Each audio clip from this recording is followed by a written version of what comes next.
Welcome back, everyone. Conversation continues on the program, and this time around, we're looking at fresh cases of Lassa fever.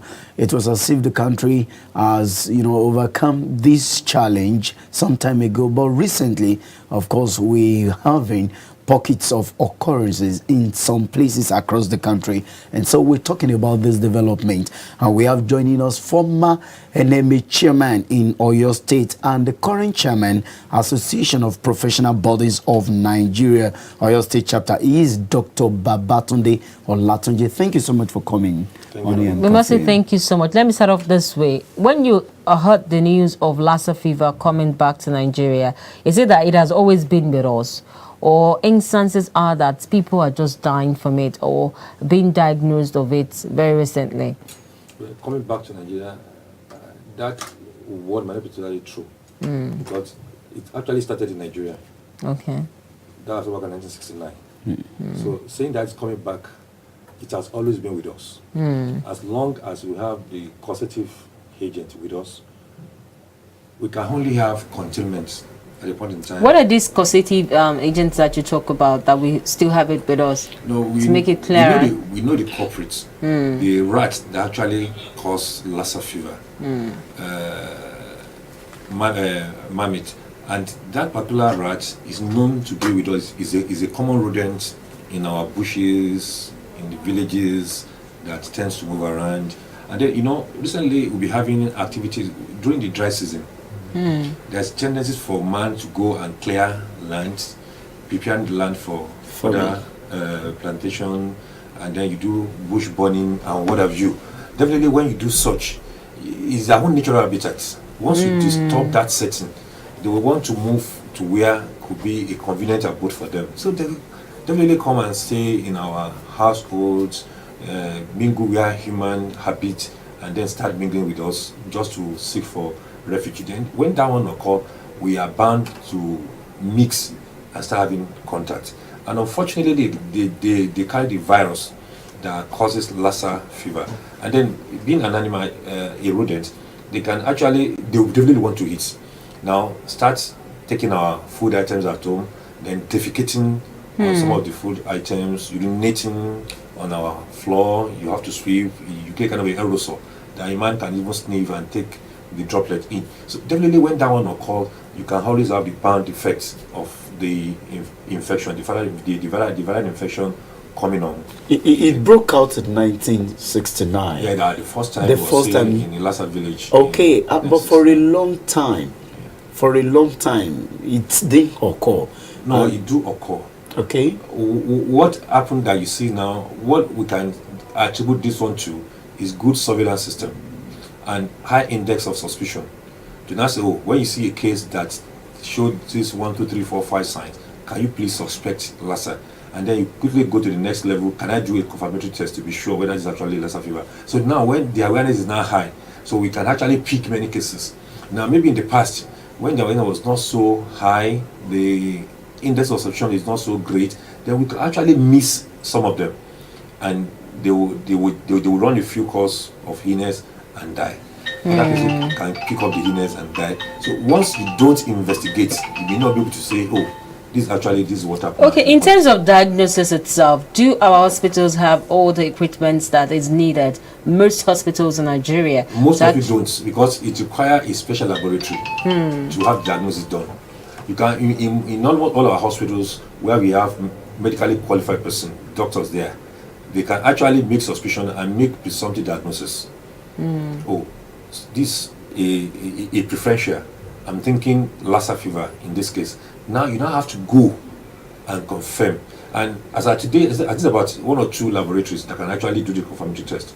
IROA, I think in Edo State, then CDC in Lagos. These are the ones that actually help us to confirm whether this is the disease we are dealing with or not. Okay, it's going to be an understatement asking if Lassa fever kills. Of course it does, but it's preventable too. Sure. But let's look at it. If someone is diagnosed of Lassa fever, is that the end? Can it be cured? Of course, it can be managed. It can be well managed.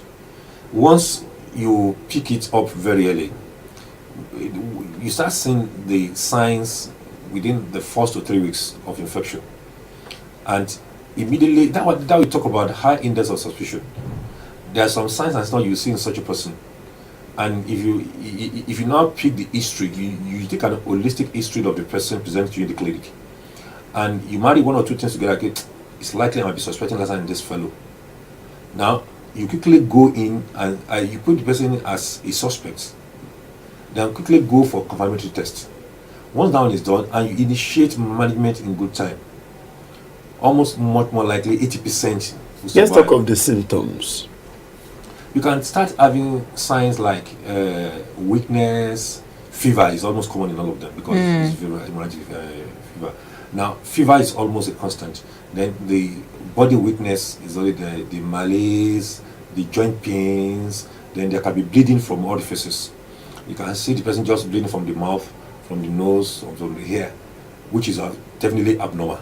So you see such in a person, your suspicion is almost 90 or 100% that you are dealing with a case of Lassa fever. The person will be having generalized body aches, pain, stomach pain, chest pain, backache, and catarrh might even be there as well.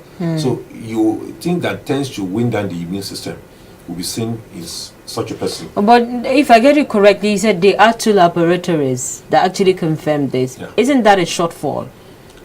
Well, shortfall, I must agree with you, because Nigeria should be able to afford more than that. Well, because the reason is this is a specialized kind of laboratory investigation. Now, shortfall because you ask a question whether as a country can we afford to have it even just one per zone. I would say yes. Have we really worked towards that? I would say no. It's just a process. You want to see whether you can get there. So if you have 2, fine, or 3, fine. But we can have more than that. And it's not that we don't have the personnel to do it, but we need the required logistics, the equipment to actually. In terms of even talking about this logistic, how much does it cost, for instance, to create a laboratory? I can't give you offhand and say this is how much it costs, but I know it's capital intensive. But not to the extent that Nigeria cannot afford. But really, looking at the funding that even comes into the health sector, is it enough to deal with cases of emergency like Lassa fever? No, that's a different case entirely. It's just like that. That's a different case. Nigeria funding for health is seriously abysmal. I think the federal government budgeted for health was less than 5%. Oyo State was less than 4%. And what's the WHO standard? Minimum 15%. So you can see it yourself. So if that is what you have, then what are you expecting? Your life and my life in the country as it stands today is less than 150 naira. That's what is budgeted for us. So let's look at this health insurance scheme and all that. How far can it go? The health insurance will really go a long way in closing many gaps. Like, there's no one that can actually be able to spend out of pocket to take care of his or her own health. That is why all of us need to have a basket of funds that we put together. And that is what health insurance simulates. That let those that are well be able to contribute for that, for those that are sick. And if my turn today, tomorrow it might be your turn. Then we can rest assured that we have enough funding to actually address our health issues. So health insurance is the best way to go now. And luckily, the National Assembly actually did a fantastic job in 2018. You are talking so much, oh, they are doing the padding, all these stuff. Until you see what you are actually doing, for me, on that one issue, I will not castigate them. But other that, give them kudos for what they've done. Because they were actually the one that inserted budget to help activate the National Health Law, which was signed in 2014. But unfortunately, in 2015, 16, 17, the government don't make any provision for it.